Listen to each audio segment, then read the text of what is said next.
दिल्ली के सीएम केजरीवाल को supreme court से झटका।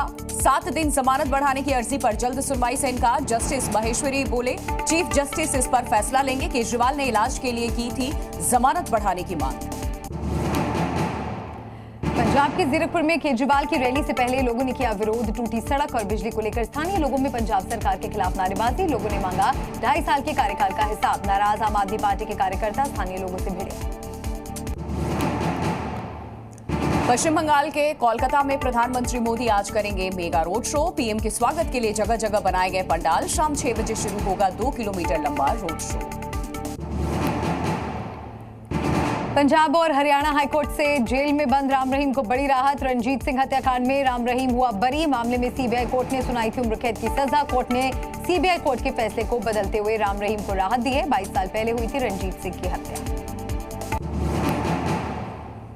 मिजोरम के आइजोल में लगातार बारिश से हालात खराब है। कई जगह पर लैंडस्लाइड हुआ। मलबे में दबकर 7 लोगों की मौत हुई है। उफान पर नदियां। लोगों को सुरक्षित ठिकानों पर पहुंचाया जा रहा है। झारखंड के दुमका में पीएम मोदी ने विपक्ष को बताया भ्रष्टाचारी। कहा जेएमएम और कांग्रेस ने झारखंड को लूटा। शराब घोटाले के पैसे पकड़े जा रहे हैं। पीएम ने कांग्रेस और जेएमएम पर राशन की कालाबाजारी करने का भी आरोप लगाया। कहा इन्होंने जनता की थाली से खाना लूटा। पीएम मोदी ने किया बंगाल में जीत का दावा। बोले 3 से 80 सीट तक पहुंचे हैं। सबसे ज्यादा सीट जीतेंगे। वोट बैंक के लिए विपक्ष संविधान की मूल भावना का कर रहा हनन। पश्चिम बंगाल की सीएम ममता बनर्जी का बीजेपी पर हमला। बोली सीपीएम को उखाड़कर फेंक सकते हैं तो बीजेपी को भी उखाड़कर फेंक देंगे। दिल्ली के सीएम अरविंद केजरीवाल के जेल वाले दावे पर प्रधानमंत्री मोदी का तंज। बोले अच्छा होगा कि केजरीवाल देश का संविधान और कानून पढ़ ले। किसी को कुछ कहने की जरूरत नहीं। पीएम मोदी के बयान पर आरजेडी प्रमुख लालू यादव का पलटवार। कहा पीएम मोदी अब गए, खुद को बोलते हैं अवतार। आईएनडीआईए की जीत का किया दावा। 4 जून को बनेगी हमारी सरकार। जम्मू कश्मीर के रियासी में नदी का बढ़ा जलस्तर। चिनाब नदी के जलस्तर बढ़ने से बढ़ा बांध पर दबाव। प्रशासन से खोले सलाल बांध के गेट। प्रशासन ने खोला है। निचले इलाके में बाढ़ का खतरा भी बढ़ा। दिल्ली के नौरोजी नगर इलाके में रिंग रोड पर 2 बसों की टक्कर। कुछ यात्री हुए घायल। ओवरटेकिंग की वजह से हुआ हादसा। राजस्थान के उदयपुर में फूड पॉइजनिंग से अब तक 3 लोगों की मौत हुई है। 20 से ज्यादा लोगों की बिगड़ी तबीयत। शादी में खाना खाने से हुए थे बीमार। स्वास्थ्य विभाग की टीम जांच में जुटी।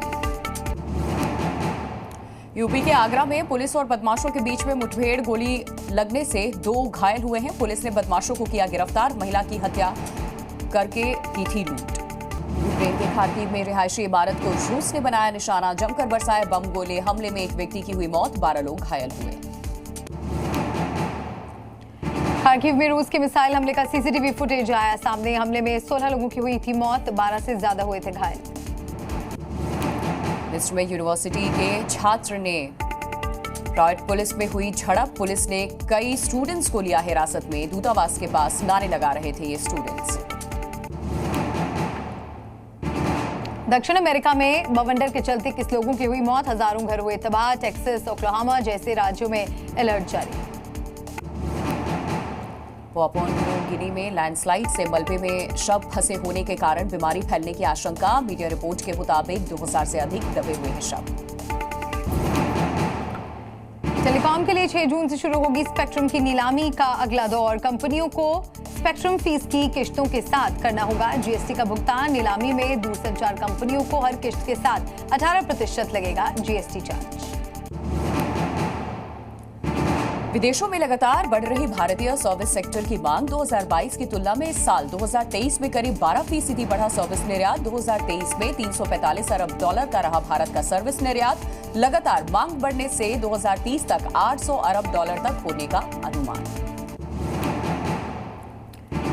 सोने की कीमत में आई गिरावट। 71,920 रुपए प्रति 10 ग्राम पहुंचा सोने का भाव। चांदी के भाव में 150 रुपए प्रति किलो की हुई बढ़ोतरी। चांदी की कीमत 96,400 रुपए प्रति किलो पहुंचा। आयुष के कैशलेस इलाज के लिए बेहतर पैकेज पर चर्चा शुरू हुई है। सरकार के क्लेम पोर्टल पर आयुष ऑनबोर्ड पीएम जन आरोग्य योजना होगा शुरू। जल्द ही फ्रॉड और क्लेम सेटलमेंट के लिए स्टैंडर्ड ट्रीटमेंट गाइडलाइंस जारी हो सकती है। LIC ने चौथी तिमाही और सालाना नतीजे किए जारी। चौथी तिमाही में मुनाफा 2.5% बढ़कर 13,762 करोड़ रुपए हुआ।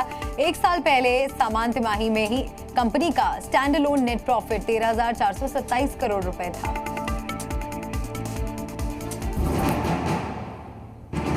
BCCI ने की IPL 2024 के ग्राउंड्समैन और पिच क्यूरेटर्स के लिए इनाम की घोषणा। IPL के सीजन के 10 वेन्यू पर काम करने वाले ग्राउंड्समैन और पिच क्यूरेटर्स को 25-25 लाख रुपए मिलेंगे। BCCI सचिव जय शाह ने शानदार पिच बनाने के लिए ग्राउंड स्टाफ को दिया धन्यवाद। KKR के मेंटोर गौतम गंभीर ने IPL फाइनल के बाद BCCI सचिव जय शाह से की है मुलाकात। गंभीर मैच के बाद जय शाह से मिलने पहुंचे, जिससे उनके भारत के हेड कोच बनने की अटकलें तेज हो गई हैं। वो राहुल द्रविड़ की जगह लेने की रेस में सबसे आगे हैं। IPL फाइनल में प्लेयर ऑफ द मैच रहने वाले मिशेल स्टार्क ने अपने संन्यास पर किया बड़ा खुलासा। प्रेस कॉन्फ्रेंस में की संन्यास पर चर्चा।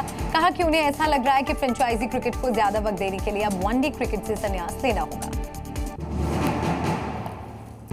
पीएम मोदी ने की भारतीय पैरा एथलेटिक्स टीम की तारीफ। प्रधानमंत्री ने एक्स पर लिखा, 34वें में से 6ठे स्थान पर पहुंचना बड़ी उपलब्धि है। भारत ने अपना सर्वश्रेष्ठ प्रदर्शन करते हुए 6 गोल्ड, 5 सिल्वर और 6 कांस्य पदक जीते। Tennis star Rafael Nadal French open के पहले राउंड से बाहर। 14 बार के चैंपियन नडाल को चौथी सीड अलेक्जेंडर ज्वेरेव ने हराया। भारत के सुमित नागल भी हारे।